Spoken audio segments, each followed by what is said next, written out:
Ground-only Expo vs Hybrid Expo. Is it worth switching to ground-only Expos? We're gonna find out soon. Now let's try using Giant, but, well, this is unfortunate. But fortunately, we got GearUP Game Booster.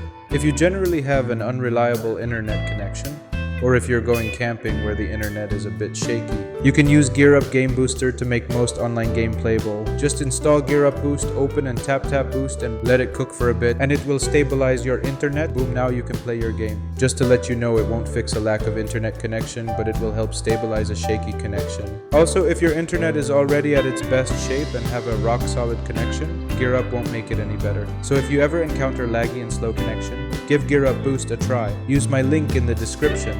Not only will you support this channel, but it might also fix your internet problem. GearUP Game Booster is also available on many other platforms, which is quite handy. So let me know the result in the comment, and thanks to GearUP Game Booster for their support. And now that our internet connection is rock solid, let's continue and find the truth about the Expo. First things first, let's understand the difference between ground-only and hybrid Expos. The primary difference is the attack range. A ground-only Expo has an extra 2.5 tiles of attack range. But does this extra range make a significant impact? We'll start our tests with a few different troops, and let's warm up with some barbarians.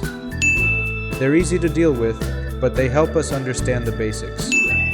Next, we'll try goblins. They're faster, but still not much of a challenge for the Expo. Now, did you notice the pattern? For small fry like Barbara and Goblin, the extra range from a ground-only Expo is actually 100% effective, as it can take down troops 2 tiles further away compared to a hybrid Expo. Now let's up the ante with Super Barbarians and Royal Champions. If we talk about these fast and furious troops, the result will be different. The faster the troop, the less impactful the extra range is. In this case, we barely notice any difference with the Royal Champion, and only a slight difference with the Super Barbarian. As expected, for slower troops like Yeti, we can see a significant difference between the ground-only and hybrid Expo. Against Walking Grandpa, ground-only Expo really shows its worth by stopping him, unlike the hybrid one. In a controlled plane base with just one Expo, the difference might seem insignificant. However, when we increase the number of Expos, this tiny difference becomes more noticeable. Let's use P.E.K.K.A.s for this example. 4 Expos versus 1 P.E.K.K.A. Ground-only Expos can avoid 1 hit from the P.E.K.K.A. 3 Expos versus 1 P.E.K.K.A. Ground-only Expos have no casualties. Using 2 Expos, the ground-only mode can stop the P.E.K.K.A., while the hybrid one gets wrecked. In a complex base with walls and other buildings, the extra 2.5 tiles of range can be quite handy. That's why we're going to conduct one more test to see which Expo performs better using this random minimalistic defense formation. To keep the test simple, I'll use P.E.K.K.A. once again, since they're the most basic troop.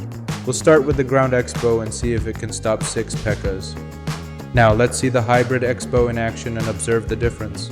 Please note that this test doesn't include walls and many other factors, since it will make the test too complex. But hopefully we can still observe the impact of changing the Expo mode. We can see the difference is about 1 Expo away.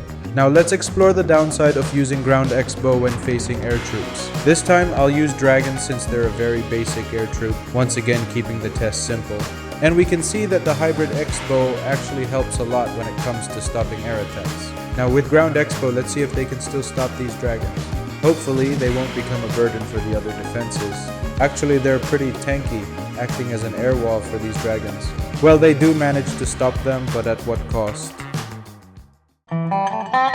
Ground mode means it will ignore air troops for the extra 2.5 tiles range. Since 2.5 tiles isn't really game changing and we have to expose our defenses to air attacks, I think the cost is a bit too high.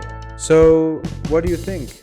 Is it really worth changing your Expo to ground only mode? Well, for me, I like to keep things simple, so I always change all my Expos to hybrid mode. But what about you? Do you use ground only Expos? Share your tips in the comments, and maybe also let me know if I should do another voiceover.